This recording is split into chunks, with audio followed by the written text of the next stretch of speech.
I get the easy part, which is to say welcome and thank you. These are the experts who are going to spend some time with you this evening. If we haven't met before, I'm Tom Giard, I'm superintendent here in Waterford. And tonight is part of our continuing education program for parents.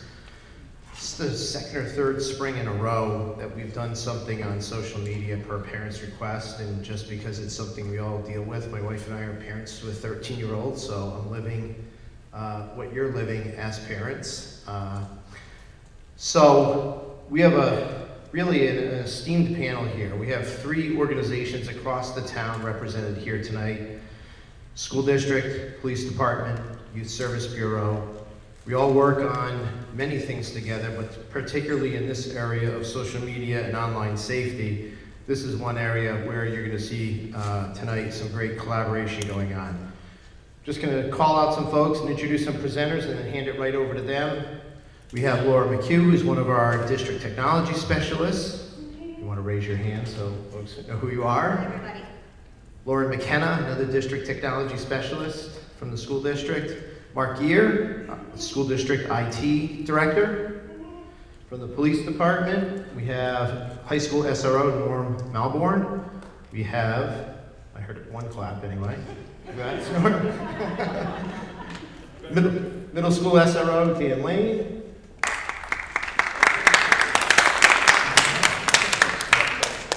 It's all his own family, but still impressive. And also from Waterford Police Department, Officer John Bunce. We have Lieutenant Flanagan here tonight. Not going to speak, but he's here to support and add if need be. And from Youth Services, Joe Trelli. We have a variety of district principals here, board ed members in the front. So I guess I'll hand it off to all of them, and they'll talk to you about all the details and raffles and all of that good stuff.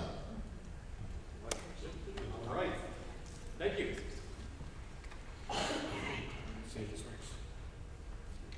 All right, so if you guys don't know me, I'm Mr. Joe from the Waterford Youth Development Services. I'm super excited to be here. I see a lot of kids I know. Hi, everybody. So one of the phrases that we keep on using in terms of all the things that we do here and all the partnerships that we have is it takes a village. Raise your hand if you know the rest of the line. It takes a village to raise a child. Fantastic. So that's what we kind of use as a way to market this program. And, oh, hi, Annie. Hi. She's from Stonington. She's a friend of mine. All right, so empowering our children online is a team effort where schools, police, parents, and town organizations must join forces to safeguard their digital journey, because together, we're not just protecting screens, we're nurturing futures. That is a phenomenal line, and I really appreciate whoever wrote that. But more importantly, when we have questions about certain things that are happening in the schools, we all talk to each other. All right? If I don't know how to answer a question from a parent, I reach out to Officer Lane. If he doesn't know how to copy and paste the Google Doc, he reaches out to me. All right? And then down the line. Don't laugh at him. Please don't laugh at him. And of course, he's the only person that has a microphone on his person. We have to share a microphone, so there's that. All right. All right. Everybody hear me okay? I'm a hands guy. I gotta walk. All right. Welcome, everybody. How's everybody doing tonight? All right. Just so you know, my kindergartners and the 2 Winters girls are better than that. How's everybody doing tonight? Thank you. Mediocre at best. This is one of the hot button items that we'll always have to deal with. It is not going away. It's only getting better. I started with a pager, right? Then I had a flip phone, Nextel, the BlackBerry. My first department phone was an iPhone 6, and now I have kids in the middle school with iPhone 15. 15's the latest. So this is something that is very important to us. Mr. Joe, when we get into the education part of it, this is something that each year we kind of get together. We start talking about it with John Bunce, with Norm, with the 2 girls from IT and Mark Gear. This is something that we're hoping to make a regular collaboration on a yearly basis, just because it's changing so much. So tonight we're going to talk about what the schools are doing right now. Ms. McKenna, Ms. McHugh, and Mr. Gear, they're going to talk about all of the things that the Waterford schools are doing. I know we have some Stonington parents. Stonington? Shout out. Yes, Stonington! All right, we got one. I know we have an East Line parent. Any other East Line? Oh, we got 3. 3. Don't give them dirty looks. They're here. They're here on friendly terms tonight. I hope they win the Waterford swag bags. Is what I hope they win. I would really enjoy that. So, They're going to talk about that, all of the things that the schools are doing. For Stonington and East Lyme, I'm sure your schools are doing something similar, but maybe not the same. But just how they protect your kids with their devices in school, the kind of alerts that we get to protect them. When it comes to the SROs and Waterford Youth and Family Services, we'll talk about the classes that we're teaching in 5th, 6th, 7th, 8th, and also in the high school with Officer. And we're going to talk about what we are seeing, what the trends are that we're getting with the kids. When we first started this, who has an iPhone? It was 2.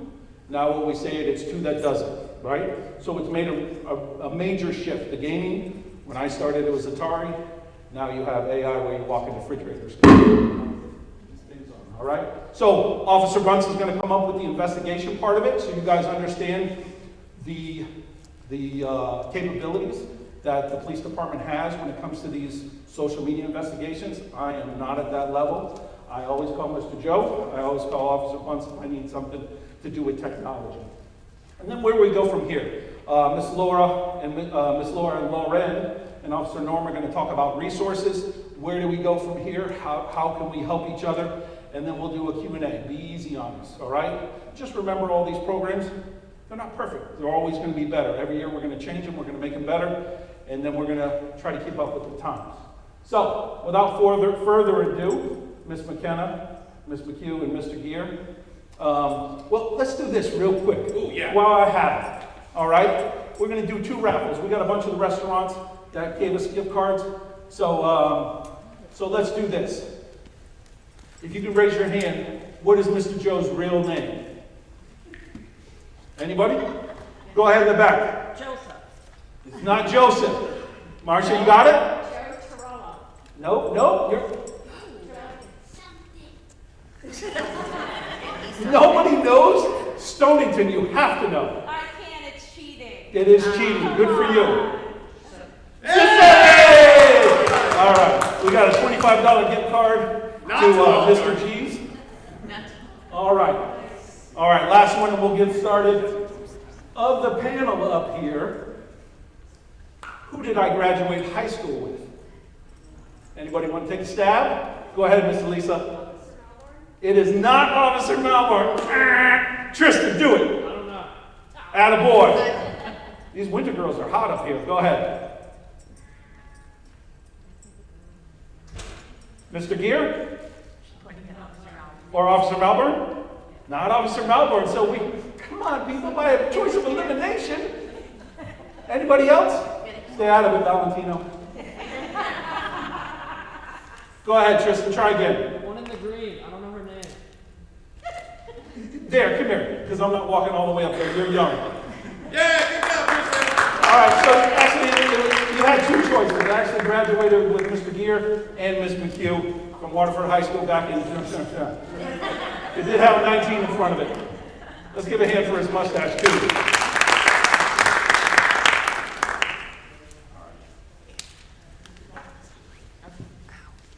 Okay, so something that our district purchased was Securely, and one of the features of Securely is something called Securely Classroom, and all of our teachers and staff have access. What this does, it actively monitors what students are doing during class time. So this allows them to close tabs, set the number of tabs that a student is allowed to open. They can shoot out a website that they want all of their students to look at, and it's a great way for us to keep students focused and on task. So this is something that the district purchased and is being used in all of the classrooms.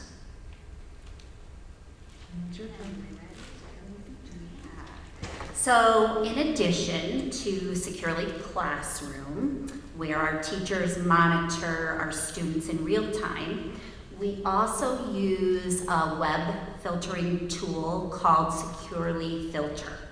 So this is actually running in the background of school devices at all times, 24/7.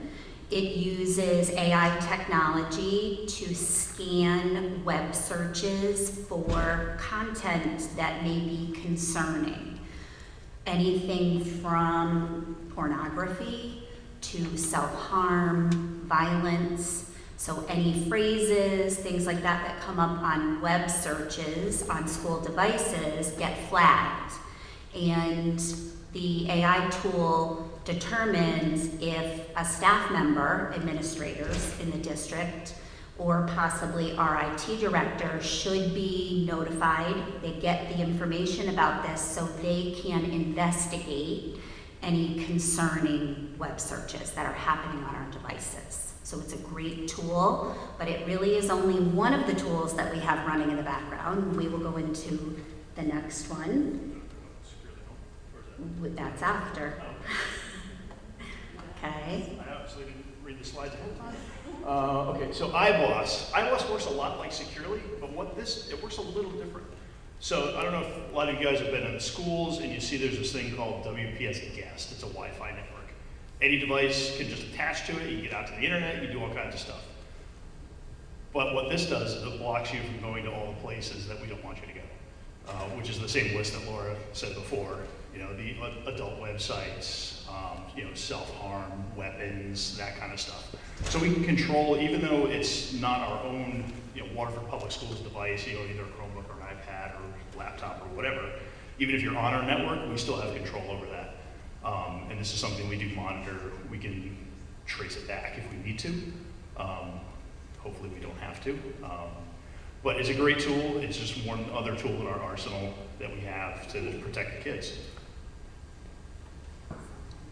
Oh yeah, also cell phones. I always forget the cell phone part.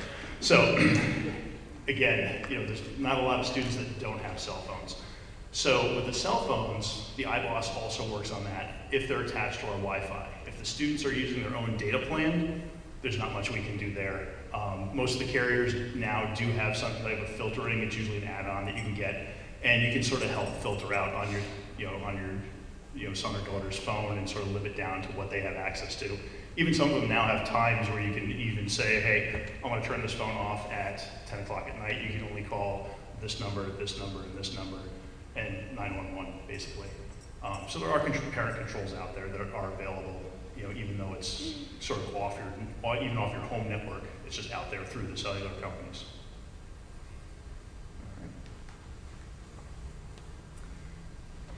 Another tool that we use on school devices is a management system called Gaggle.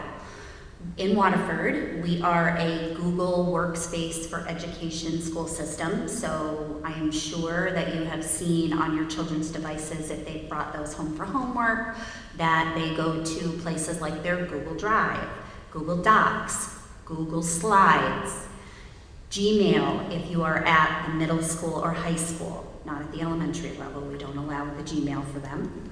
And what Gaggle does is it monitors all of the apps that your child uses for school for some of those same types of situations concerning things that might be happening. Could be violent self-harm, could possibly be bullying if it's noticed through Google Workspace.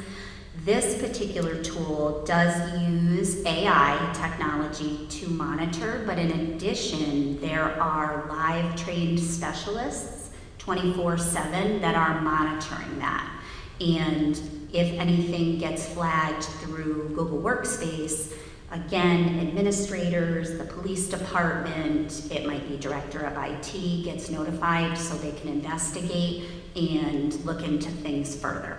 Contact parents, whatever that happens to be.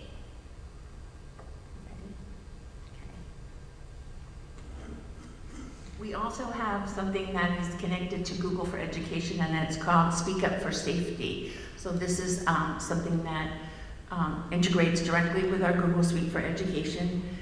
A student that may feel like they're in crisis, they may feel threatened, bullied, they may know that there's a fight that's planned at school, anything that they want to anonymously notify the school district. We have calling, emailing, or texting ability for them to contact someone, and those messages, depending on the severity, again, will either go to an administrator at the appropriate school, or it may go to a police officer that they would handle.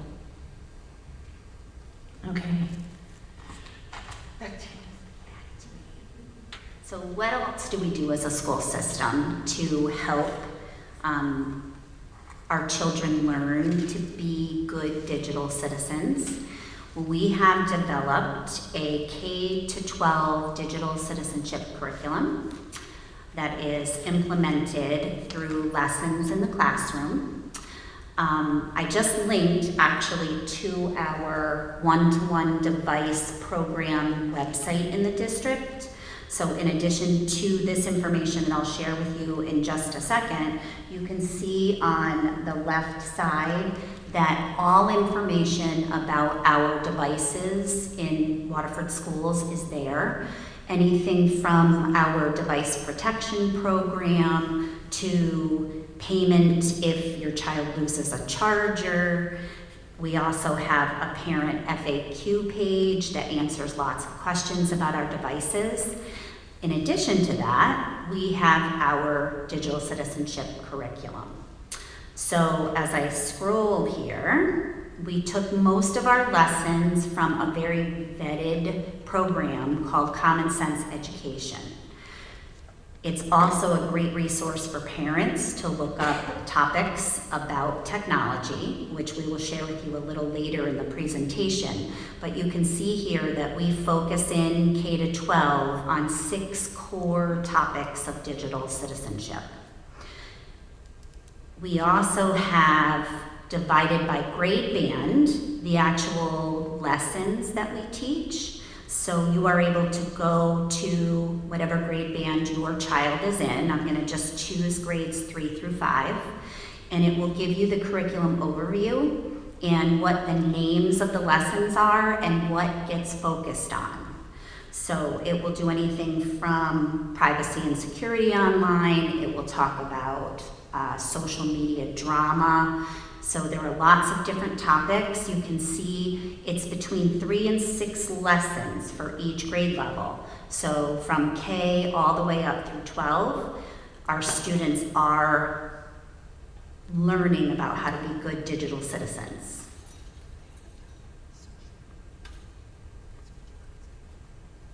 Okay, just want to get back to our presentation here. Okay. Another feature of Securely that we purchased as a district is called Securely Home, and this is for parents. So this is something you can download the app onto your phone, and it helps you to control your child's school-issued Chromebook after hours. So after school, time at home, you are able to customize by setting a schedule. You can pause the device for dinner time, bedtime. You can decide what sites you want your child to be on. You can receive emails about their activity. So on the next slide, we put the 6 quick steps that it takes for you to get logged in. Everyone in the district, parents received a letter welcoming them to the Securely Home program. So all of your email addresses, the ones that you have in Power School, so if those are not updated, you want to update those. You got a welcome letter with also the directions on how to add Securely Home app. The QR code, the slideshow will be posted for your reference on our website. Will also take you there. I'm going to show you, whoops, by clicking on there, if I can get in. Where's the clicker? There we are, sorry. So on the Securely Home page, which is also part of our one-to-one district page, you'll see the welcome letter that was sent home way back when we uploaded everyone. There's videos in English and in Spanish. There are directions in English and Spanish. There's a general information page that tells you how Securely operates for parents. And then just some regular FAQs at the end that talk about how to stay informed, how to keep your kids safe online. Okay, I think I'm turning things over to our amazing SRO officers now.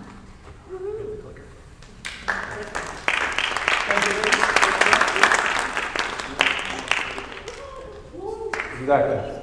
All right, let's see. Is this thing on? Oh, you gotta get out of there. Sorry.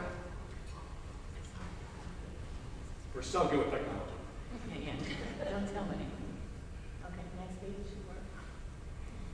All right, next we're going to talk about classes, challenges, and trends, the classes that we do, the trends that we're seeing. as far as social media use and the challenges that we're seeing in the classroom with the kids and their behavior on the social media. This next video that we're going to show you right here, this kind of, we found this on YouTube. It kind of depicts kind of what we're going through. All right, you'll see the kids dreaming about playing outside and stuff like that, which I did because I didn't have a digital phone. It was that many years ago, right, Majeski? All right. So enjoy this video. I'll cut it off when it gets to the credits.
Pretty cute, right?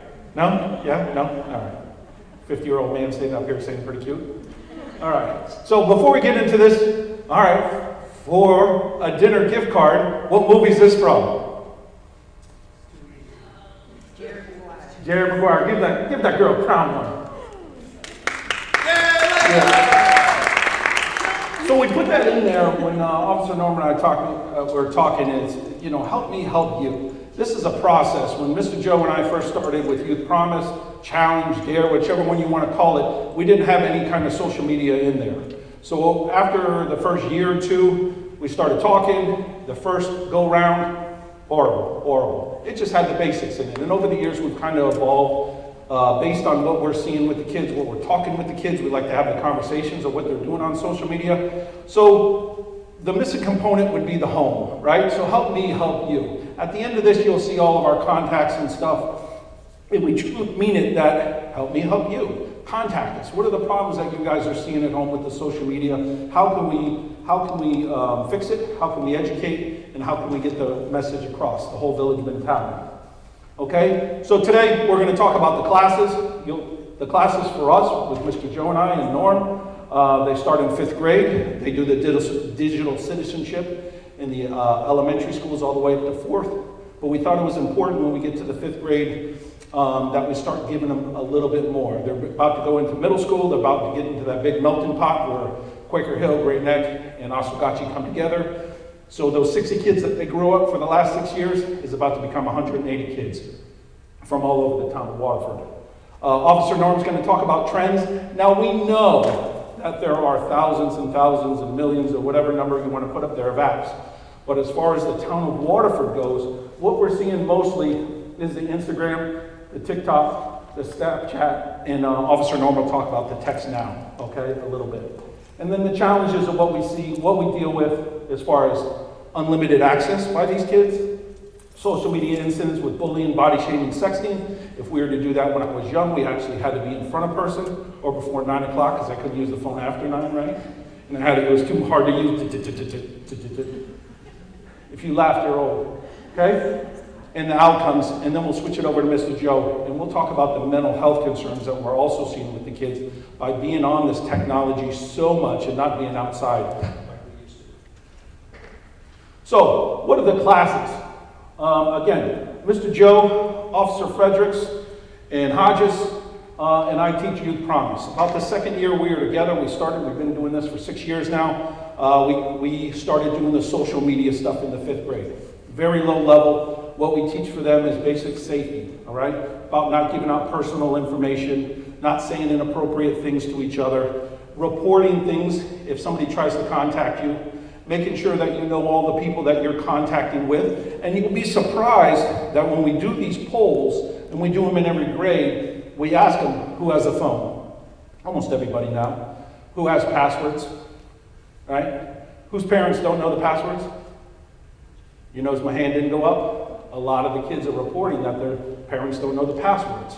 Now, we also talk about the fifth graders. We talk about who are on these social media apps, the Instagram, the TikTok. Even though they're fifth graders, they're 10 years old, and most of these apps are made for 13 and above, what we're seeing is that they're having access to these apps, okay? And this goes for all grades, all kids, doesn't matter, but we're also seeing that they have unlimited access, all right? No screen times. A lot of the kids are taking them to bed with them, okay? And keeping their notifications on. So when we were talking about that in the 6th grade, wasn't Tristan's grade, I think it was 1 year ago, they had a game to see what they could wake up and how many texts they could get. They get into these big group chats, and I think the record was like 484 texts by the morning. So they don't keep their ringers off. They keep the phones with them all night. So are they truly getting a good night's sleep? 484, they're waking up. Am I missing something? So that was the purpose of the 5th grade lesson in Youth Promise. Now, when we get into the middle school, we have 60 kids become 180 kids with the 3 different schools combining, and we teach the same thing. They're young minds, they didn't listen to half of the things we said anyhow, because we do a Jeopardy, and they're like, I don't know the answer to that at the end of the Youth Promise. So we reinforce it in 6th grade and reinforce it in 7th grade. But the things we add is etiquette, because now since all these kids are here, we start to get group texts, we start to get cliques, okay? And then we start to get all of this things like bullying, body shaming, making fun of everybody, okay? And all of these things happen after hours, so by the time we get to the school the next day, we have text upon text upon text. Okay, so we talk about that. We talk about what we did in Youth Promise, and we add the etiquette part of it. Does it always work? Nope. Is it perfect? Nope. But I think we reach a good amount of kids when we teach this. Now, unfortunately, in 8th grade, we start to talk about sexting and harassment. Okay, they're starting to go into dating relationships. They're starting to go into the high school. They're starting to fall in love. 2 weeks in 8th grade, right? It's a serious relationship. So we talk about the dangers of sexting. Now, as a police officer, I talk about the law, right? But if you ever look at the slide that we bring up, the law part of it is, can you get arrested for it? Yes, you can. But we focus on the social and emotional challenges that come with it. We tell stories. Again, we've been around for 6 years doing this. We tell stories of how this sexting can go wrong. And the one thing that I can't tell you, parents, is that I can get rid of it, as long as everybody understands that, okay? So we try to educate them. Be proud of yourself. Be proud of your body. If you're having to choose, find your person. Who's your person? Hopefully it's your parents. We always suggest the parents first. But is it Mrs. Howard? Is it one of the counselors? Is it me? Is it Mr. Joe? But find your person. So they have those accesses to talk to people if these kind of things come up. We talk about the harassment and what it means, trying to prepare them for the end of the 8th grade in the summertime, and trying to prepare them for when they go into the high school, when they usually get into a more serious dating relationship. Now, Mr. Joe is going to talk about responsible gaming, but we added that this year in Youth Promise. We actually did a parents' night for it, for responsible gaming, because what we were seeing is that kids were coming in and they were tired, and we say, what time did you stay up till? 2, 3. My record's 5, right? 5 in the morning. They were playing. One of the biggest things that we also find out is that they're playing all night. They're playing Fortnite, Grand Theft Auto, if anybody knows about that, Roblox, but they're also gaming, what's the word, Joe? Randoms, which means they're gaming with strangers.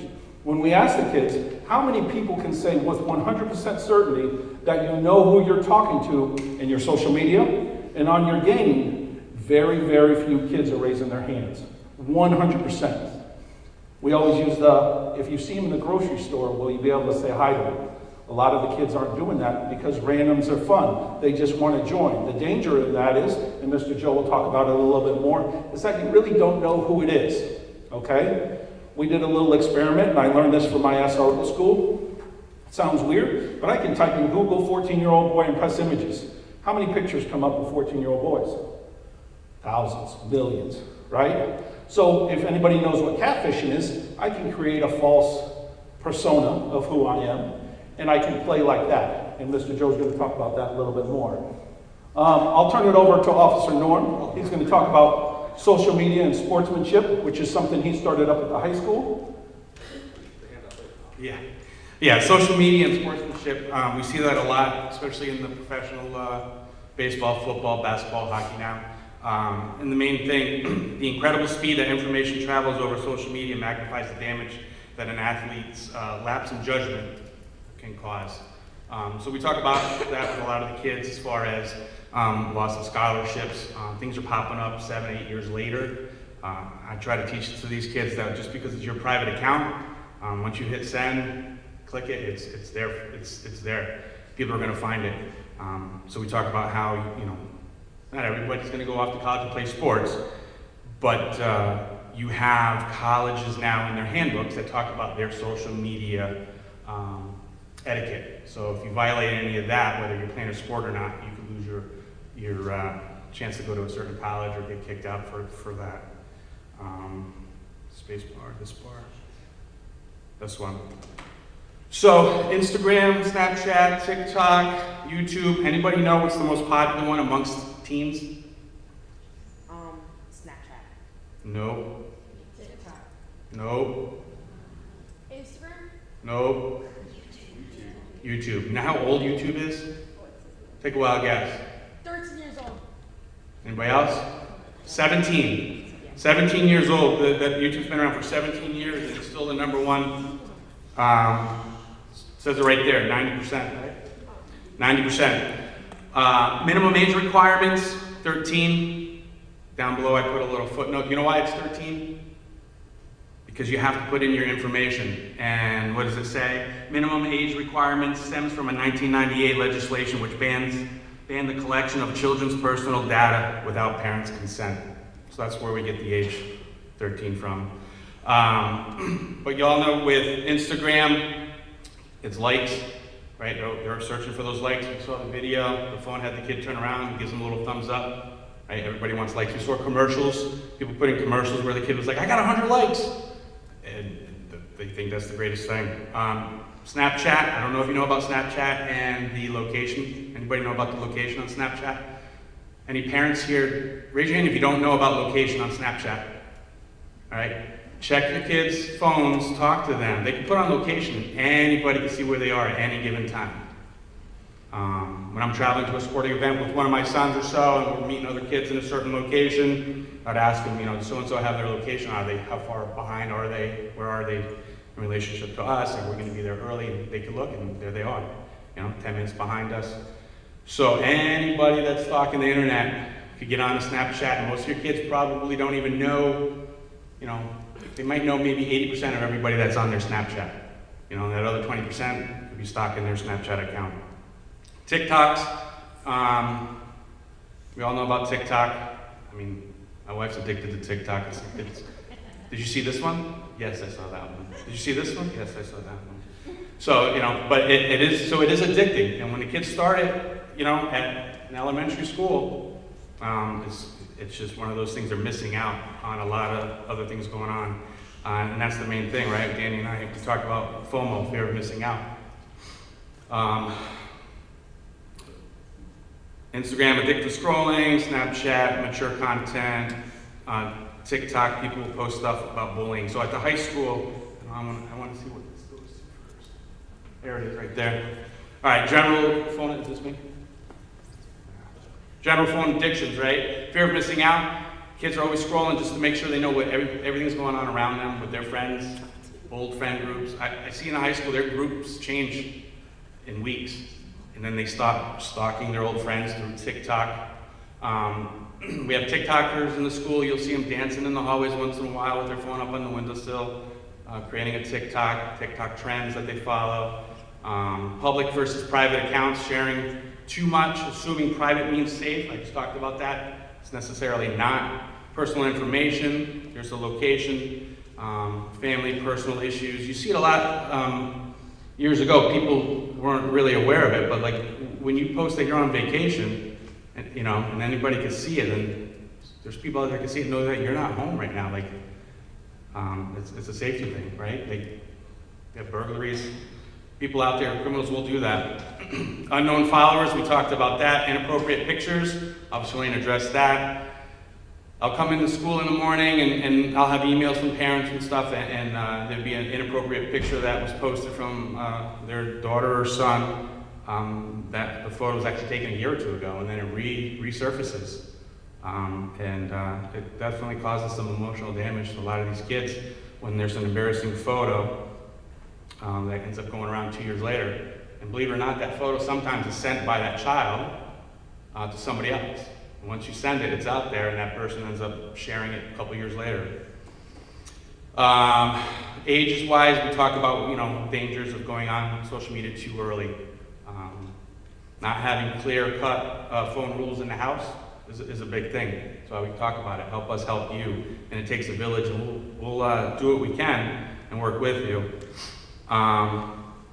Big one right here, falling for false marketing and trends. Anybody see a pretty neat thing on TikTok and like, that's pretty cool, and you order it and it's coming from China, and 3 months later it's still not there, right?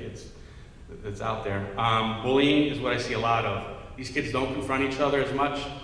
They'll have a falling out or an issue, and before you know it, they're in my office. Officer Norm, did you see what so-and-so posted?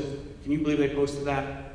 And some explicitive, shut my door, right? We've heard some yelling in my office. I'll let an event in my office, we'll talk about it.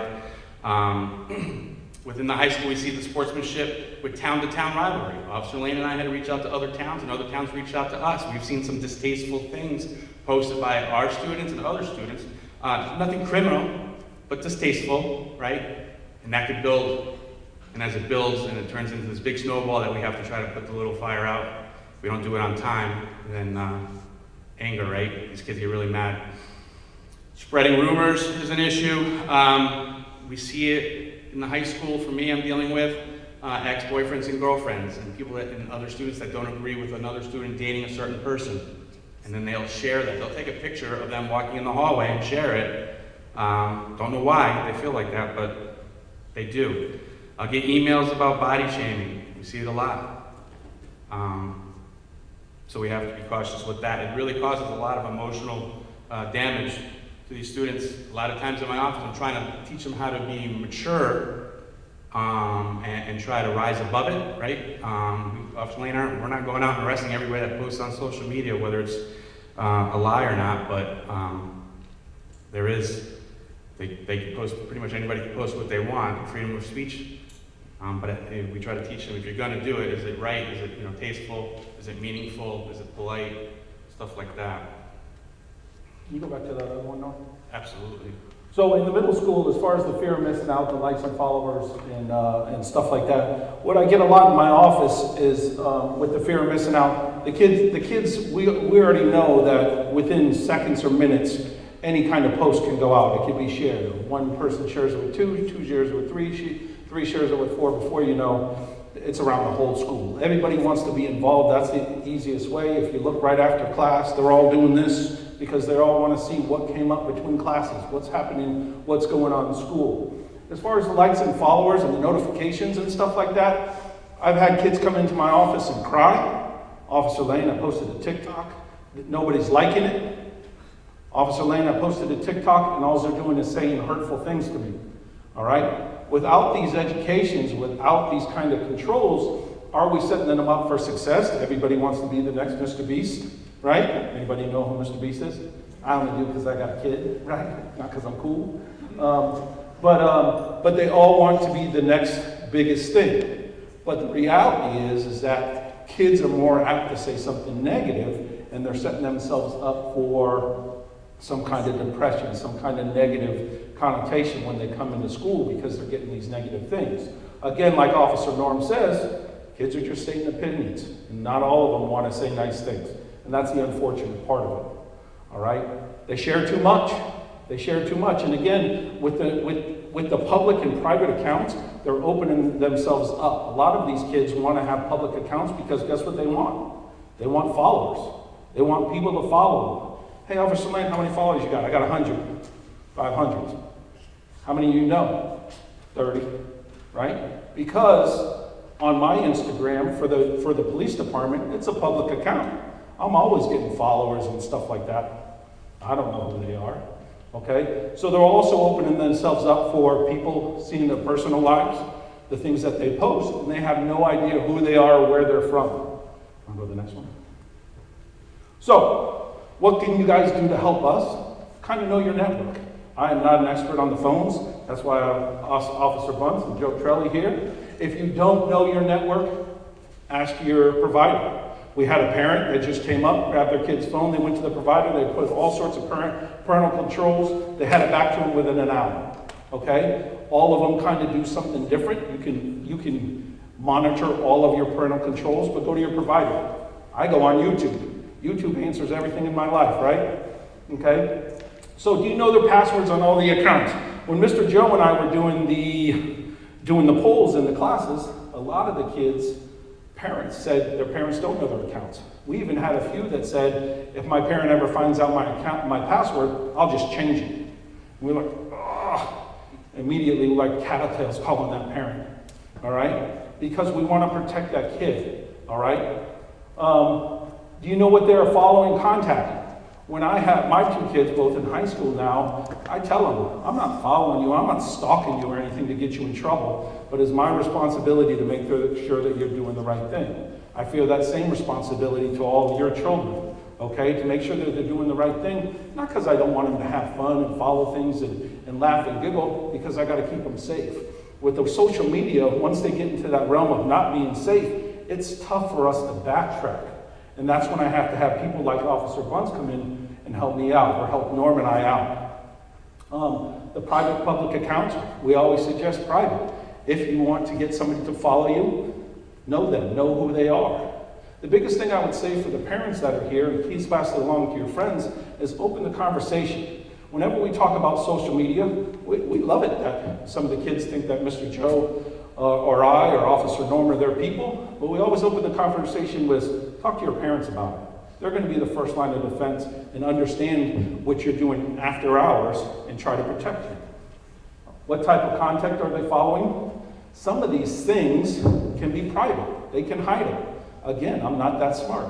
All right? So knowing the content, getting the alerts, having the parental controls will give you the alerts. At the end of this, you'll see several different things that you can put on your phones, like a bark, that you can get notifications and stuff when these kind of issues arise. Parental education on the apps your child is using, simple. Go on YouTube, Google them, they'll tell you all about the ins and outs. Okay, that's the best way we can tell you to do it. We could sit up here and bore you all night with a bunch of slides on different apps and everything and how to use them in and out. But just go on YouTube them. Usually they're like 3 to 5 minutes, all right? Won't take that much time. So we talked about the other concerns, adding apps without parental permission, keeping the age requirements. Do you have extra security options? Now you can go to your provider, you can go and get your parental controls, but you're doing something extra. Officer Norm's going to talk about the end, some of the extra things, but he'll give you the ins and outs. And guess what? They all cost more money and more money and more money, the more security that you put on. All right? Access to phone during school hours and bedtime. For my kid, my daughter's a senior now, my son's a freshman, he got into the 8th grade, and before that, he wasn't allowed to have his phone in his room. He had to prove a lot of stuff before he had that. The notifications are off, the screen time is still there, but he has that option because he's a big 9th grader now, he's in the high school. Okay, Dad, back off, all right? But before that, when he was in middle school, we didn't think they were responsible enough. So, are you letting your kids have their phones in the room? Are you turn off the notifications? Are you adjusting the screen time? 10 o'clock at night, it shuts off. 7 o'clock in the morning, it turns back on. Stuff like that to protect yourself and your kid. Blocking and reporting inappropriate content. We try to teach the kids that if you're getting these kind of content, don't just back out of it, okay? Because Mr. Joe will tell you that you're reporting them tries to minimize and prevent these people from doing it over and over again. Yeah, I'm Batman, okay? It won't eliminate, but please, if they're getting the inappropriate content, just do the reporting thing so that people are aware of it, because if your child is getting it and you don't report it, how many other children are getting it and having access to inappropriate content? All right? And the fear of saying something. For us, for Norm, for Joe, for everybody up here, the relationships that we have with the children, the most important. They come in all the time, this is happening, and I love it. But that's the only way I can help them, if we open the conversation with you, with us, with everybody up here, and know how we can help them. Again, the whole village thing, we all got to work together.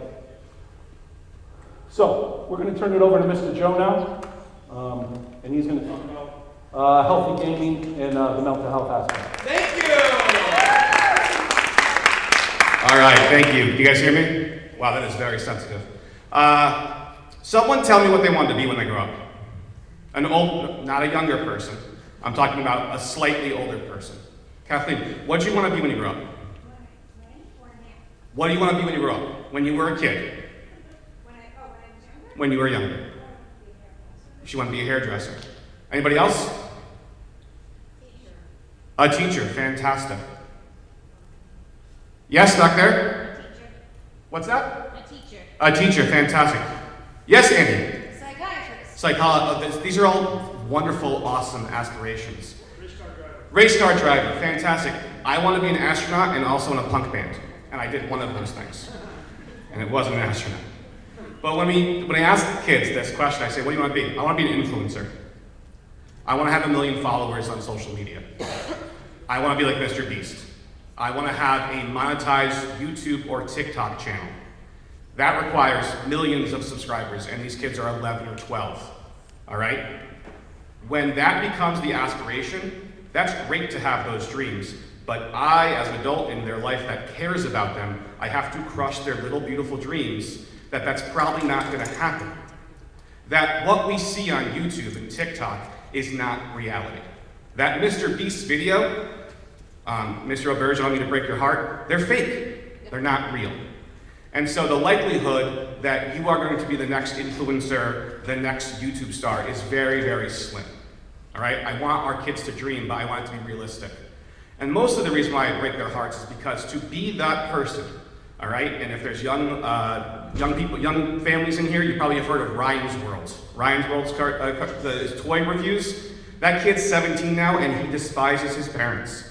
And he was so open and on the internet, and it made him very vulnerable in stalkers and people commenting nasty things on his YouTube channel.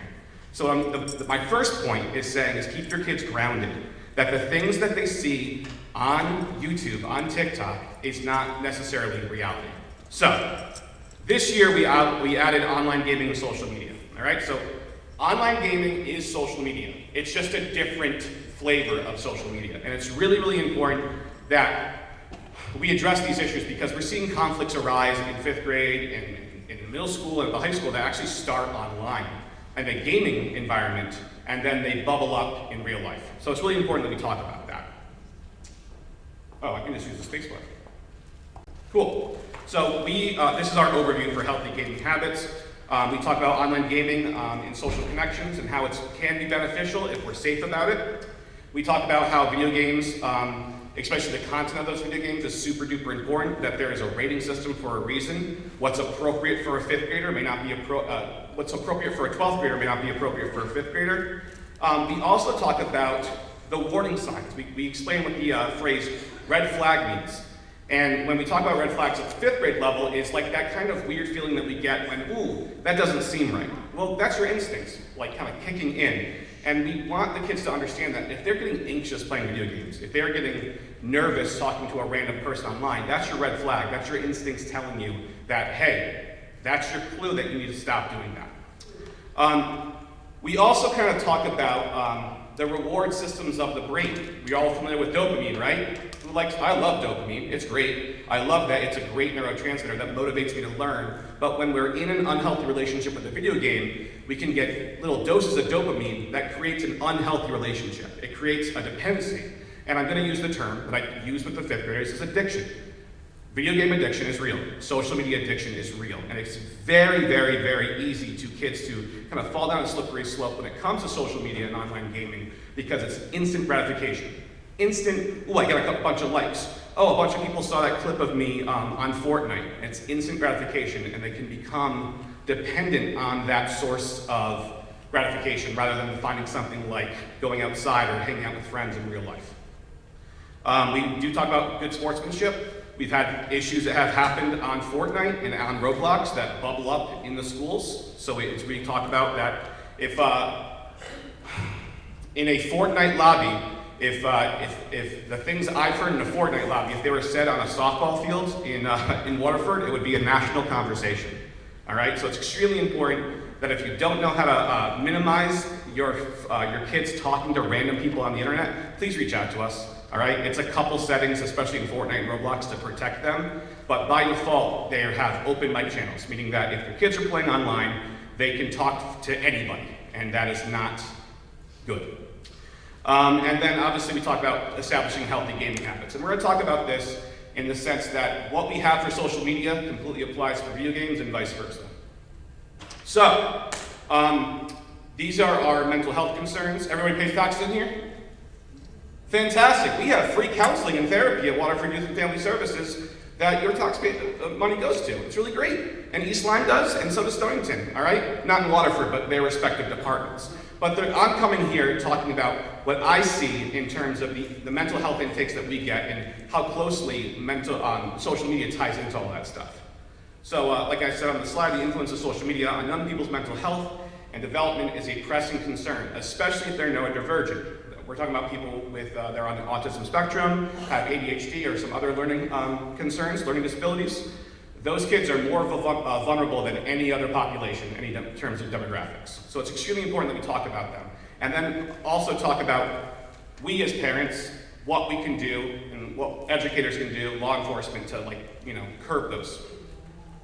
So, I do have to say, I'm a gamer. I play video games with my son almost every night. It's like his reward for cleaning his room and homework and stuff like that. And I play with my friends. It's a huge, awesome opportunity to connect with my friends all over across the country. And I never come into these conversations about social media or video games saying, like, they are bad, stop doing them. Kids don't care about that opinion. They care more than if you can relate to them. And I do relate to them. And we just had a Fortnite competition at the community center, and I destroyed a bunch of kids. And they're like, oh, Mr. Joe is so good at Fortnite. I'm like, yeah, that's right. Now listen to me, all right? So social media and video games can be healthy if we approach them the right way. If we deal with them appropriately, and we have conversations about them with our kids. So, I want to make sure I cite my sources. This is just me, not me just ranting about all my opinions. I cited the NHS and Common Sense Media. Parents, if you're not on Common Sense Media, please make a profile. It's amazing. And then I found an awesome study from Yale that I highlight. So, these are our areas of concerns that we see in terms of mental health intakes at Waterford Youth and Family Services: cyberbullying, comparison and self-esteem, fear of missing out. You've heard that acronym a bunch of different times. Distorted perception of reality. I can't stress this enough. One of the things I like to show kids is like my Photoshop skills and how I can make myself look gorgeous. If anyone has ever received a Waterford email from me, my photo on my email signature is Photoshopped and was made by AI, and I look perfect. And it's just to demonstrate to the kids, they're like, no, that's not really, like, is that Mr. Joe? Or is that a model? It's a way to show the kids that what you're seeing online is not real. It is catered, it is crafted. A big thing, and we talked about this before with Officer Lane when we do our polls, a lot of kids have their phones at night in their bedroom and they are staying up way too late. If you ask any pediatrician, kids should be getting 10 hours of sleep, and kids are walking in like zombies to our schools, going to bed at 3 or 4 o'clock in the morning, and it's not healthy. It's really, really important to not let them have their devices inside their rooms. Not just for safety concerns, but just because, honestly, again, I have TikTok. If I'm not paying attention, I'm like 3 hours in, and then TikTok has a video in their algorithm says, hey, you've been scrolling for a while, should you be sleeping? I'm like, oh, I've gotten to that point. So if I can fall victim to it, definitely our kids can. As we've mentioned before, addiction and dependency is a big concern of ours. Privacy and security concerns, again, stressing that immensely, especially when it comes to when things are posted, they are posted and they stay around forever. And it's really hard to look a young person in the face and say, I can't get rid of that. I can't. It's on the internet, it's there forever.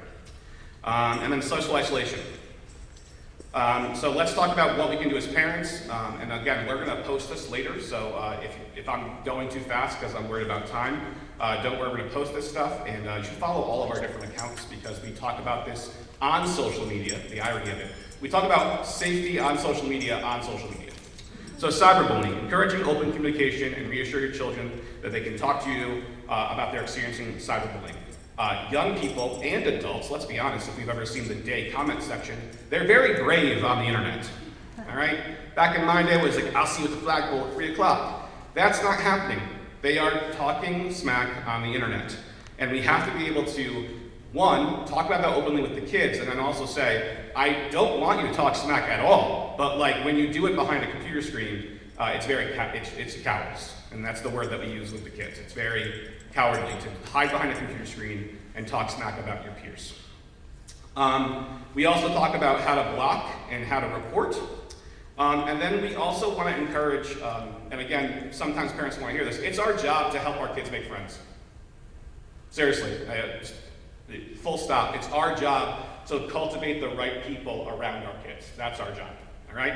So if you are knowingly having your kid hang out with someone you're not too sure about, that they might not be a good influence, that's something that we have to work on. Comparison and self-esteem issues.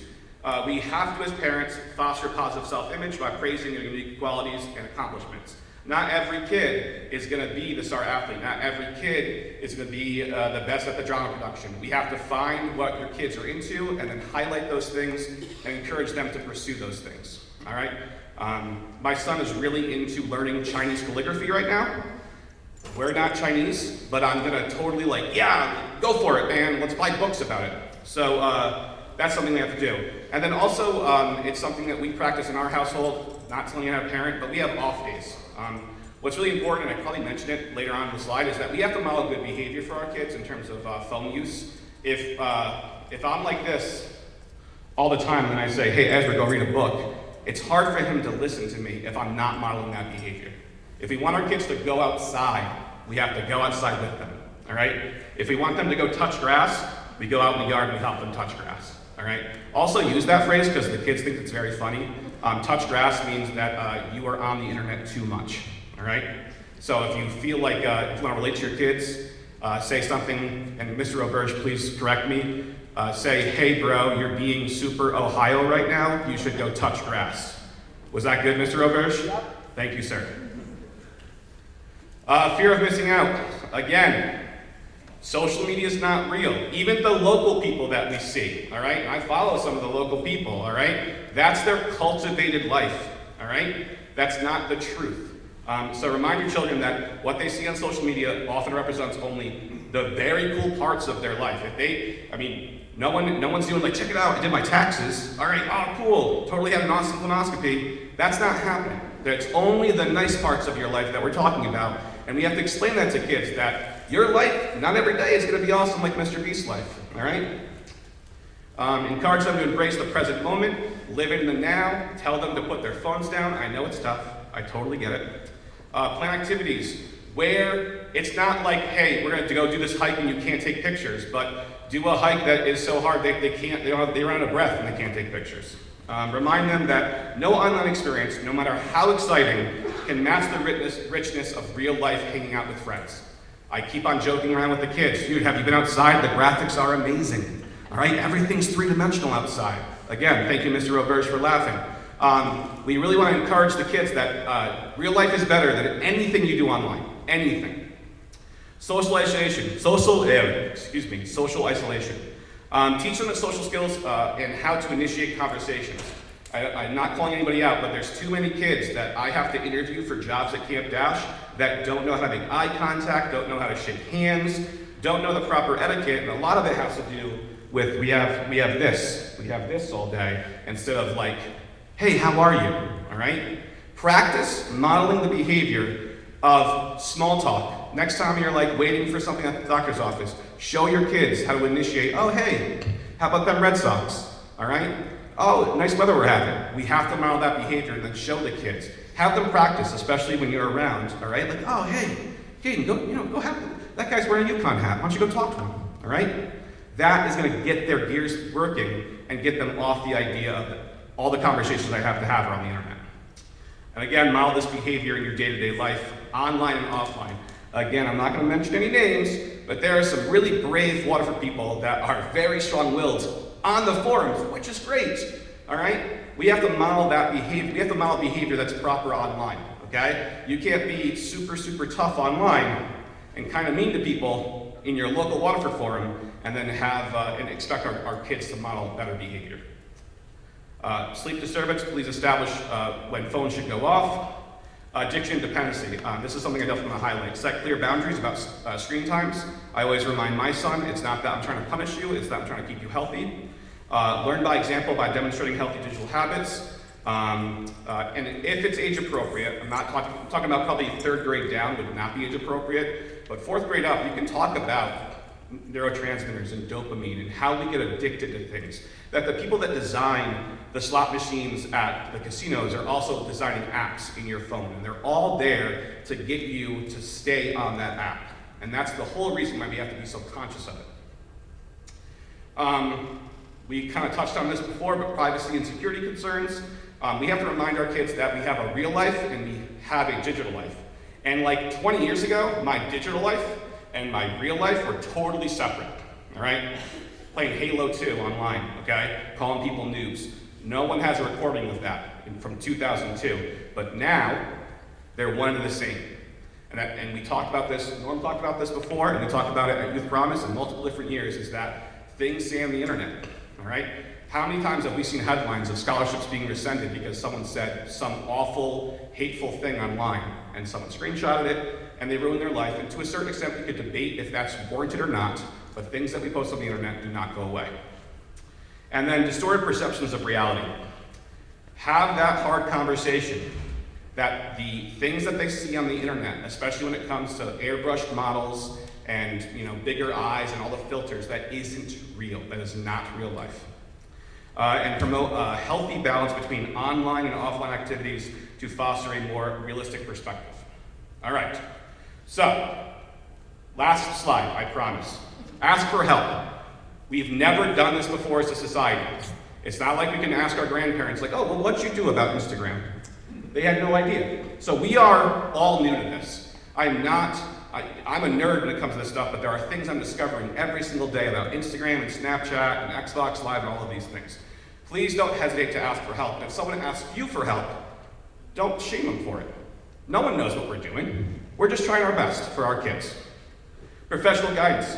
If you feel as though that your kids have gotten to a point where you need something else, seek us out, okay? Seek us out at the school, seek us out at Waterford Youth and Family Services, seek out the Waterford Police Department.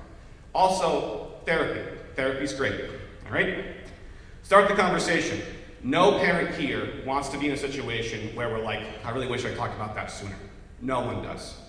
And then speaking honestly and frankly, we are only as safe as our coolest parent, okay? I'm looking around the room, I know a lot of you, not really worried about your kids, to be perfectly frank with you. It's those cool parents that let their kids do whatever they want. That's the issue that we're having.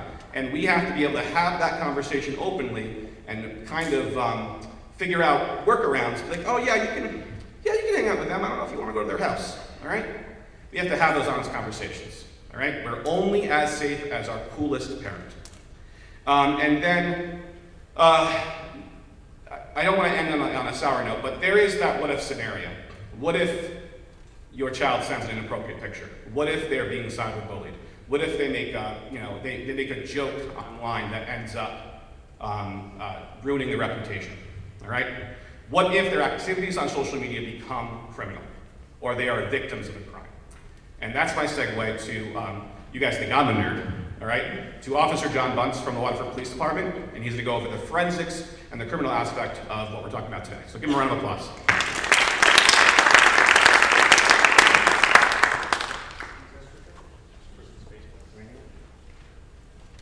All right. everyone has stuff on their phone that they don't want people to see. And we all do. If you went in your phone right now, there'd be something on there that you don't want to get out in the public, right? So what happens is when something goes wrong with your kids or you do something, your phone gets seized and then they give it to me. And my job is to try to get all their information out of the phone. So in 2017, the chief at the time, Brett Mahoney, reached out to the Secret Service and they started a collaboration with them. And the Secret Service provides computer training, online forensics training, and that kind of thing. They have a school in Alabama, Hoover, Alabama, where police departments all over the country, they will send people down there to get their training. It's called the National Computer Forensics Institute. The budget's about like $80 million a year. And so they flew us down, they flew me down there for no cost to the town. They paid for everything, flight, hotel, food, and everything to go down there. So the first time I went down there, I went down for 4 weeks. And they gave me computer programs. I don't want to give you too many details about it, but they gave me computer programs and equipment that I was able to bring back into Waterford to do these investigations. So you would think, like, what they found is that the FBI is really good at doing this stuff too. They're very good at it. But if you have a case and we take your phone, you would have to put it in a box. You would have to mail it off to a big building in Washington, D.C. And it would take 6 months, and then the phone would come back and all the information that would be there. So what they found was if they give the resources to the local people and like the local agencies, they were able to get more action on the phones a lot quicker and to take action if there was like a crime instead of waiting like the 6 months, right? So I'm part of the what they call the Eastern Technical Investigative Group. It's basically all the agencies in our county, Montville, New London, and all that. So I provide support for this part of the county. What usually happens, it was a lot bigger, but as people start to retire, they can't get replaced sometimes. It's a big commitment there to do this, especially if you have kids or a family and they want to ship you off down to Alabama for like a month. Most people can't do that because they have their kids and stuff. So we're always trying to look for more people that want to be involved, and they are starting to send some more people, right? So I was given about 30 grand worth of equipment and programs. One of the programs I'm going to kind of show you on here is called Celebrate. So I have a computer or I have a portable thing that I can go to a scene. I can take that phone, plug it into the computer, and extract all the data out of the phone or the computer. Once I get that data, I go back to the station. I have another computer there. I'm able to plug it in and then review all the data that I've extracted. We rely on Groton Town. If it's a computer problem, they have a special program called Magnet that will parse all the data out of a computer.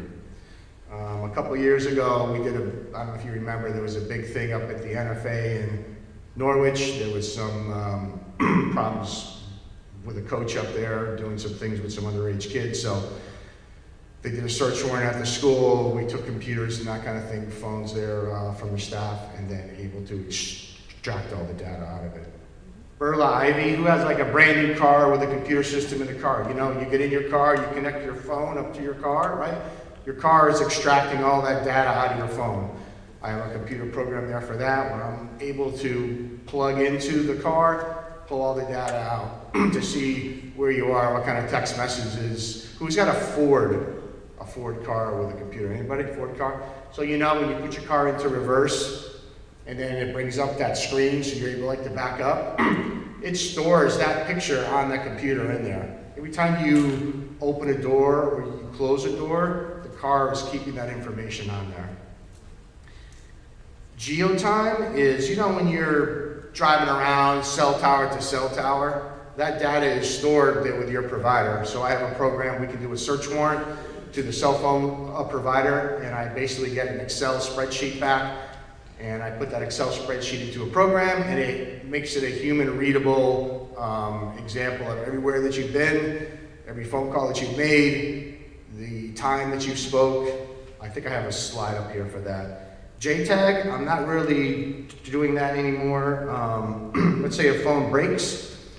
They taught me how to solder wires in the phone and extract all the data like out of there. So as phones got more complicated, it's just not my skill set. But what I can do is if it's an important case, we're able to ship that off there to the Secret Service.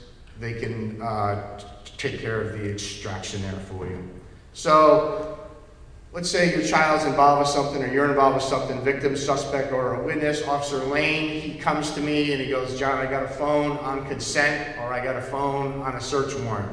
I'll plug the phone in and I'll do a data extraction.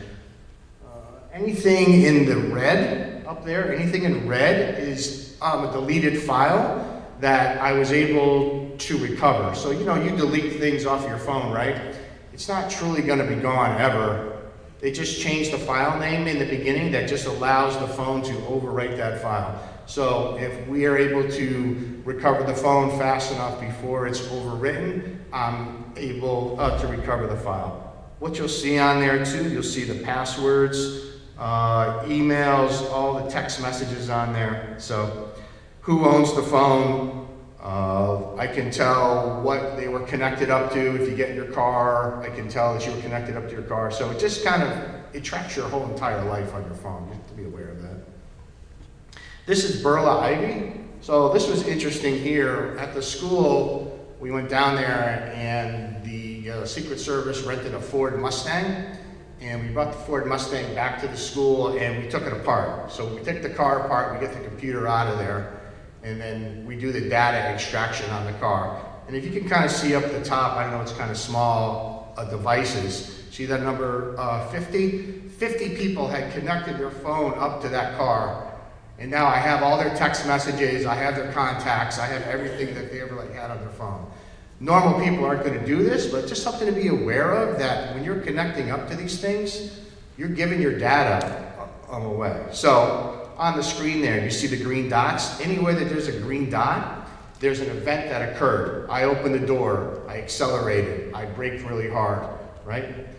The tracking in there, not all the cars are going to track you, but if you put the address in the computer in the car and you press go, it's going to track you, right? So the car is going to keep track of that.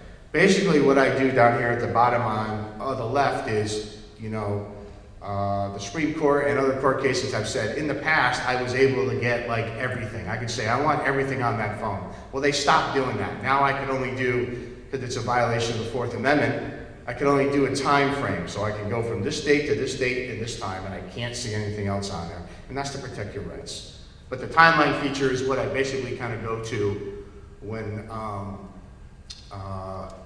we're trying to look for a case. This one here, interesting, Motorsports Nation up on the crossroad here, they get broken into regularly. It kind of seems like they're always stealing the dirt bags out of there. So we had 4 suspects that stole a car, or actually stole a box truck out of West Haven, New Haven area. They stole the box truck and then they drove the box truck and then they drove their car up 95 and then they got into Waterford there with it. So we were able to figure out who they were. We did a search warrant to the cell tower data and able to track them after they stole it, and then they drove up I-95 and then they got into the area of the motorcycle store. Another one of our officers able to do a search warrant on a geofence through Google, where they were able to place the suspects inside of the store just on their phones, because you know, they had their phones on them, and all these apps are keeping track of your data and all your locations. So we tracked them out of there, we tracked them down the road where they put the bikes into the van and then they drove away. So just, this is the stuff that these companies are tracking there for you, right? These are some of the crimes that are occurring there with the phones, especially you as a parent. You want to protect your child, right?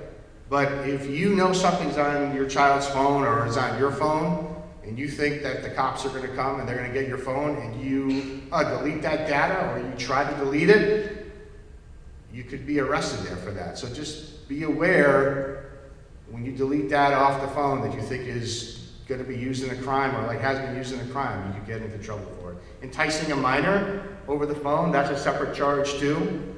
Unauthorized access of a computer system, somebody logs onto your phone or gets into your computer and they have your sign or they pretend to be you, right? Also a crime. Harassment, you know, they have to deal with that every day and they try to like handle that at the lowest level. We don't want to arrest like a 13-year-old kid for, you know, we can just kind of talk to them and that kind of thing. But this is a big one down here. So the sexting laws, right? Sending pictures back and forth. Just being in possession of it. Somebody takes a picture and they start to spread it all around, that's also a crime, right? Age of consent, 3 years, over 13, under 13, that's a different crime. So just be aware, talk to your children about, don't take pictures of people. If you get a picture, do not keep sending it off. These kids, they get a picture and it's just like wildfire and it goes out to everybody. You have to be like aware of that, right? Well, that's just, no questions till the end, that's right. But if you have questions after, I'd be interested just to talk to you anything about this. Thank you.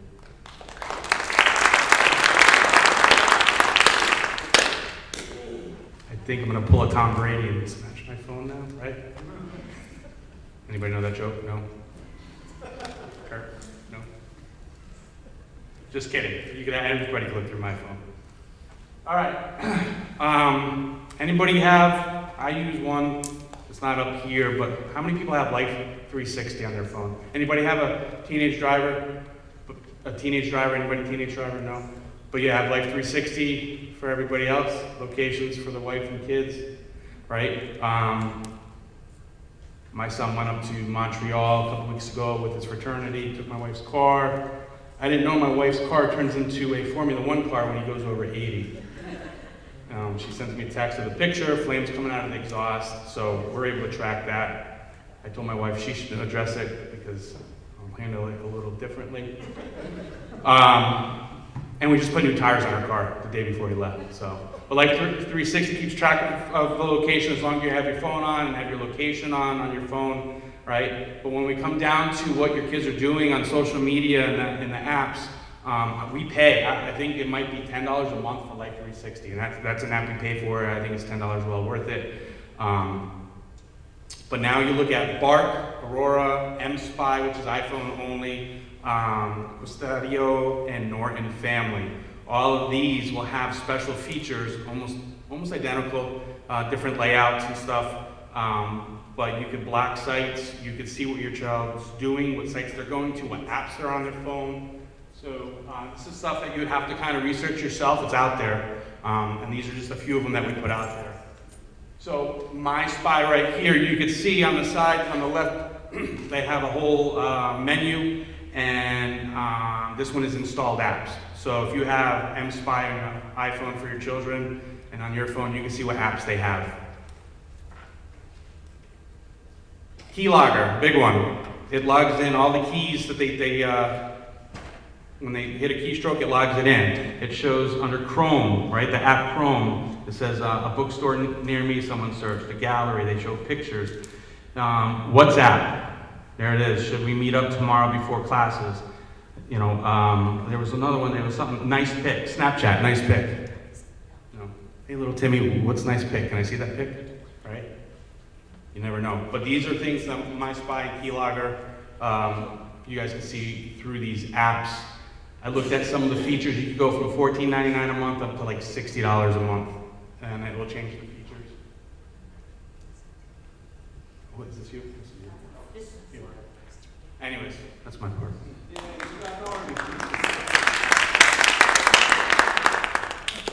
Some of those that Norm was just talking about reminds me of actually what Securely Home does that we presented earlier. We'll do some of those same things, but for school devices after school hours. So very similar, just to let you know. Lauren and I found this Parent's Guide to Smartphone Safety. We printed these up for you, so if you didn't get a chance to grab the literature that we have out on the front table, feel free to grab those. It just goes through some of the risks of smartphones and social media and such, and gives you 5 ways to help your child and be smarter on a cell phone. We also put together 6 parent resources for you to take a look at. We use in the school system 3 of them regularly. We've talked a lot about, I think everybody that's been up here tonight has mentioned Common Sense Media. It really is a great tool for parents. It will go through movies and let you know if those are appropriate for certain grade levels. It breaks it down by even scenes in the movies and will let you know exactly what scenes might be inappropriate for your child. It does give some reviews of apps, different games. It really is amazing. So if you haven't had a chance to check it out, please do. We use NetSmarts quite a bit with some of our lessons that we do with the kids on digital citizenship. So there's actually videos on there for the younger kids that you could show them about the use of technology, balancing screen time, things like that. The other one that we use quite a bit is Google's Be Internet Awesome. There's actually a video game called Interland that students can go on to, and they navigate through different worlds that touch on aspects of technology, and to advance to the different worlds, they have to answer questions about being a good digital citizen. So it's a really great one. Some of the other ones that Dan and I came across were Young Minds. There's the Kids Health and Internet Matters, and I did put the websites on here for you. That's also on the literature out front, if you would like to pick that up. Okay. I think we're ready for questions. We've got some time. So just real quick, those are all our contacts. You can take a picture of them. They're pretty easy for us. If you're in the middle school, elementary schools, until next year, when we have a new SRO in the elementary school, please contact me with any questions, all right? We'll filter them through there, and then I can ask some appropriate people, like John, to help me out, and Mr. Joe. All right, so those are all our contacts up there, and if not, just contact the school and help you out the best we can. Anybody have a question? And if you don't have a question, if you don't feel comfortable, just email us and we'll ask you the question. By the lack of hands, I would assume that everybody was like, oh my God, that was so amazing, I have no questions in my life.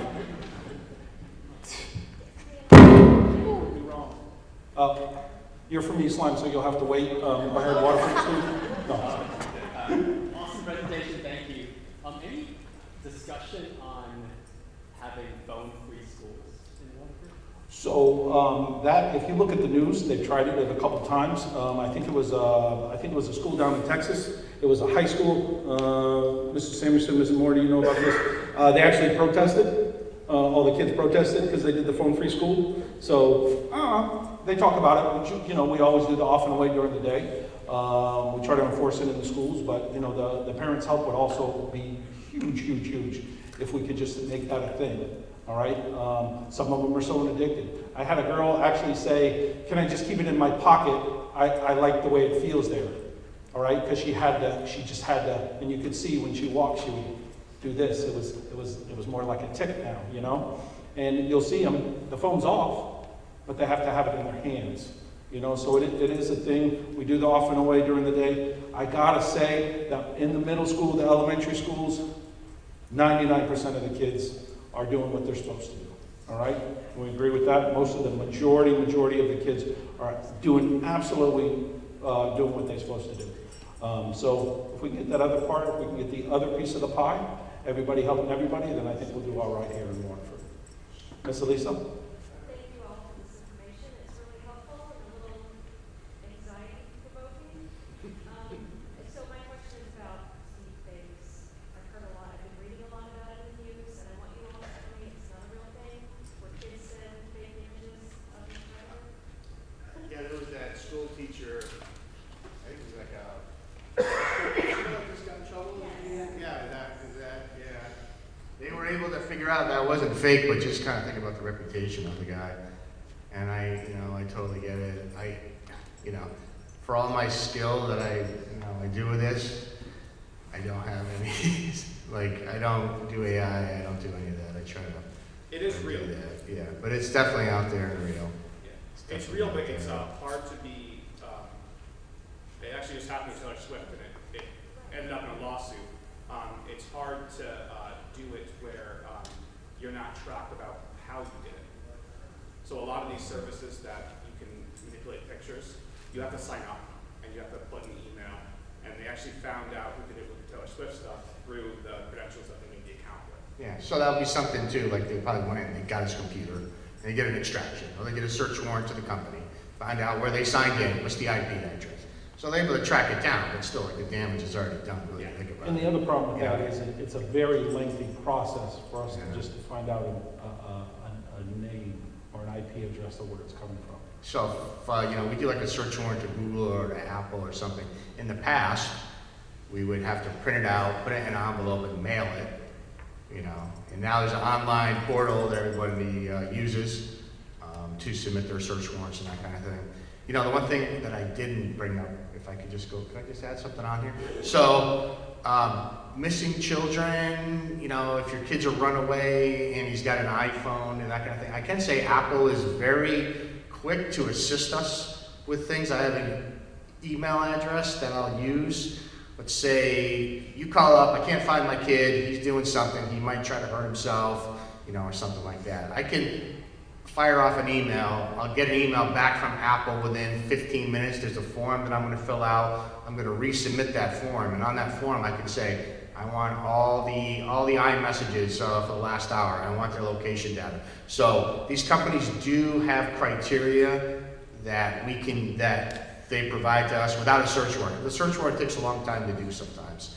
But there are exceptions on the search warrant. These companies, they do want to like help your kids stay safe. They, you know, so anyway. I just want to make a comment about the no phones in schools. There are a number of brave districts in Connecticut that have tried it, and there was a big article in the Day a few weeks ago about a community near us that tried it, and when they first did it, there were all kinds of petitions out there that the kids wanted to revolt and everything else, and then they found out that they could talk to each other, and that they didn't have bullying, and they didn't have all the other stuff. So personally, I think that's a great idea, and it's something that I've been advocating for a long time. Thank you. Who else has a question? Go ahead. So my son's in 8th grade, he doesn't have a phone. Okay. Good. I know. Look at you. No, so anyway, so but he's telling me that he's heard that in high school that you know, in order to take attendance, you need to leave your phone. There are expectations with the way students are learning that they have a phone, Sure. personal phone, to use for whatever. So Yeah. I just was curious where. Yeah. Mrs. Moore, Mrs. Sampson, or Norman? No. So they get school issued Chromebooks. Attendance is not done through any cell phones at all. There's no expectation to have a cell phone in high school. Oh, thank you. So he's pulling one over. He's trying hard. Mom, I totally need it. That's from Mr. Sampson, who is the principal at the high It's got to school. be an iPhone 15. You know. But there are trainings I've gone to. We have to have a phone with you. But I'm an adult. You're an adult. Hey, when you go home, tell me you set up an appointment with the principal of the high school and you get asked for it. Yeah. Anybody else? Any phone forensic stuff? I like to talk about that. Love it. Yes. So Hi. I know you provided many apps that can surveillance your kids and what they're on, like bars and stuff. Do you know of any that, because what I found, you know, from true predators, they will change the spelling of words, use characters and like that, instead of using an inappropriate word, they use like a. Yeah, it's a whole nother language they've invented. Yeah, definitely. Apps that are like. If you type that, if you take what they wrote and you just put it into Google and say, translate this, it'll probably tell you what it is. So you're as saying well. apps that help you identify what those mean? Yeah, 'cause what I found is that you can have those apps, but it won't alert you if somebody that's skilled, going after your child, is purposely And the problem with that is that they're constantly, the people that are really good at the computers are constantly changing those things because the law enforcement is catching up with them. Even the major apps that are out there are creating the back doors because once we put on the, or once you guys put on the parental apps and stuff like that and just try to control it, then it doesn't make them money by having their kid on it. So Apple came to Connecticut a couple of years ago and they did a big presentation at the police academy. Everybody there from the state came in, and you know there was a lot of questions of, hey, why don't you do this? Hey, why don't you do it? And this is the cops asking it to Apple, and their answer was, what business sense does it make us to do that for you? And they're like, we're not here for you. We're here to make money. So if they're not going to make any money on it, why are they going to add that feature? You know, and two, do you want people to be tracking you all the time? And that's something we I talk sort of about at don't. the 5th grade and 6th grade level with Youth Promise. Am I loud enough? Yeah. Let's help. Is that we kind of, again, break the news to these young people that these apps are free because they are the product. And it's something that completely like blows their mind. Like, what do you mean? And we talk about target ads and stuff like that. But when I had said to Officer Lane, without any context to any of you, is I'm Batman. We do this thing in Youth Promise where I remind the kids that they are, and their parents, are the front line in this digital kind of arms race where it's our job, their job, as parents, to block those people and report them properly. So I completely understand your concern, but it really is, it's always going one step above, and that's why it's so important to have these conversations, and then also to kind of realize that the kids have power to protect other kids. And so when we kind of put that sense of like, you're also could be a hero and could prevent other kids from experiencing that, that's something we want to emphasize too. Obviously, they're not going to go vigilante on us and actually go rogue. I'm talking about have these conversations with your parents and then make sure that your parents with you are blocking and reporting those people. Because they aren't, it's not in their business model to make sure all of these things are safe. We have to make them safe. We have to hold their feet to the fire. It's like an analogy. It's like you go to the mall and you see the store that sells a butterfly knife that's illegal to possess. They sell it, right? I mean, so it's the same thing. They're trying to do the same thing with these apps. They'll get you on it. Anybody else? Go ahead, Dan. So, Joe, you talked about like the touching of the. I'm loud, but I have stuff. Sorry, you talked about the touching of. You said touching of the grass, and you're like, my kids would know what that means, right? Yeah. Okay. It's a meme. Yeah. So what happens? Do the teachers stay up with what is the new culture words for slang words, That. so that they know how to correctly say, you know, that's come here. That's really inappropriate because what I just learned is that the word now for fat, like overweight, is Big Mac. Yeah. And It's I thought my kid was saying Big Mac, and I'm like, no, it's Big Mac. So some of the boys are saying girls and like body shape. Yeah. And So. then in like 6th grade, 7th grade, the boys were literally barking at the girls when they were lost. And so it's like I was like, they were like, it happens like in the hallway. Like people are watching. So I'm like, how much do the teachers get involved and do they get the training to know what the slang words are in order to say, you know, hey, come here, let me talk to you. That's really not appropriate. Yeah, I'll just speak from my experience running camps and the after-school programs. I'm perpetually Googling things that the kids say, so I know. Urban Dictionary is not the safest site for kids, but for me as an educator, I'm perpetually, like I heard that Big Mac thing a couple days ago, I'm like, I don't know what it meant. I'll let. Yeah, I can talk a little bit about that, and I know Lauren can too. It's hard, right, because it changes week to week. So are we keeping up on it week to week? Not with 250 teachers. No, we're keeping up with major trends. We have a district technology committee, and they just started, along with Mark Gear, our tech director, and IT, a district AI committee. So we have 2 committees. We do have professional development. A lot of it's on the ground training with our SROs and keeping our staff informed. But it's hard to keep up with every fad of the week. But we do push out education to our teachers. I don't know if you want to piggyback on. Yeah, absolutely. So it's, so from the beginning of time, and even before technology, there were always name calling and things like that that went on. And teachers are very, they try to stay very aware of those things that go on. We don't have weekly training where we go through that, but if there are challenges that come up, we deal with them, and educate our teachers through, could be PLC, staff meetings, things like that. So, I think our most plugged in staff are psychs and social workers sometimes Yes. on this. Yes. Because it's almost more in that realm than it is the IT realm, right?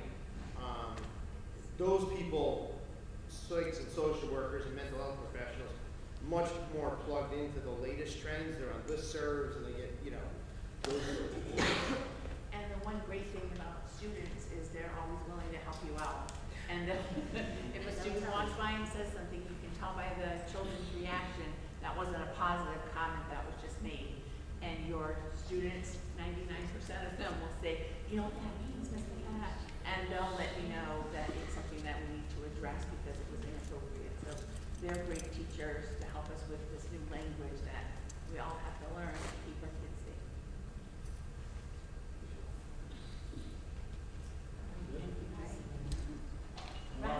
Raffles? Let's do some raffles. All right, we got a couple, the most popular officer in the town of Waterford is Hodges. Eric is on the other end, so he's going to pick the number. You got to go up to the microphone. All right, we got 3 gift cards. We're going to do those first.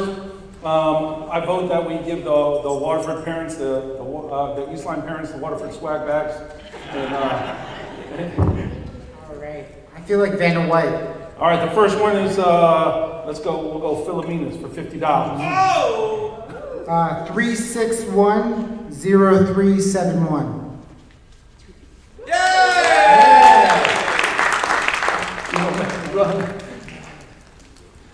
All right, we got another $50 Philomena's. Wow. All right, so one more Philomena's, and then we got a $50 Langley. Another Philomena's. Ooh. All right. 3610413.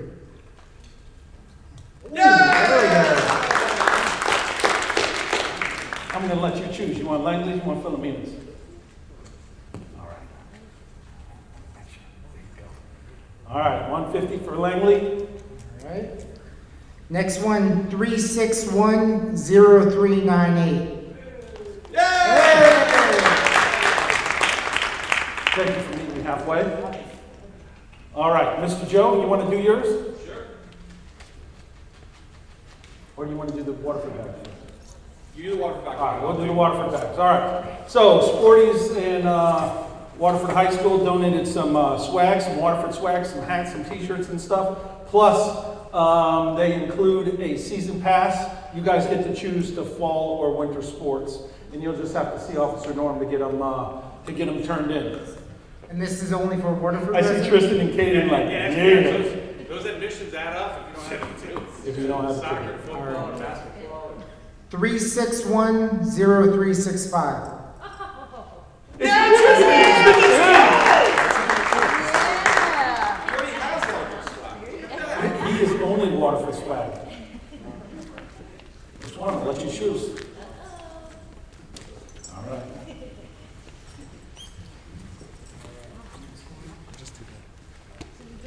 $3610403. 3610403.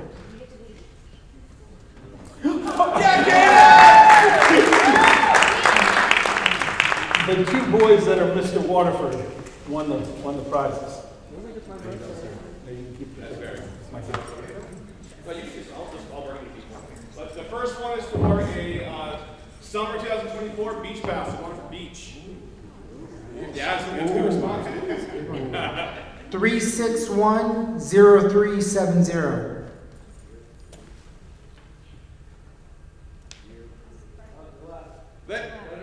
All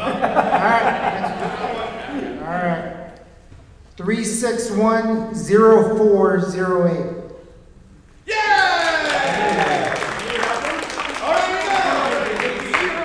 And the last one is for 1 free week at Camp Dash this summer. 3610388.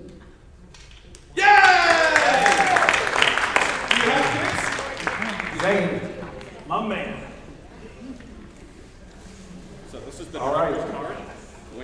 when you go on the website, find the week that you want. All right, for the last one, this is donated.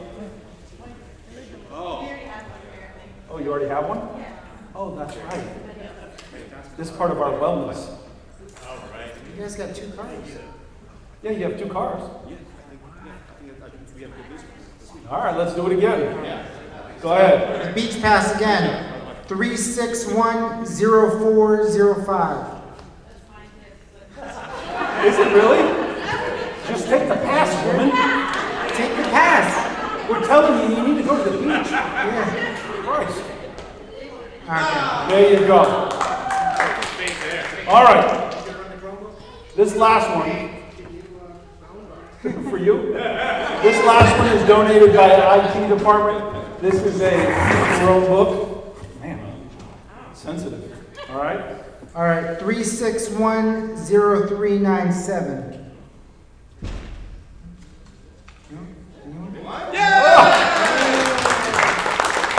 I knew we shouldn't have invited these my parents.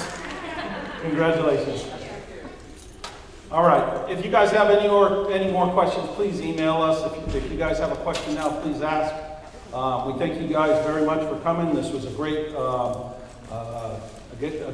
collaboration between everybody. Everybody up here has topped their game. I appreciate all of them up here. So thank you guys very much for thank you for 2 hours with us. Please take some of that chips and candy. Otherwise, it's going to be a little too quick.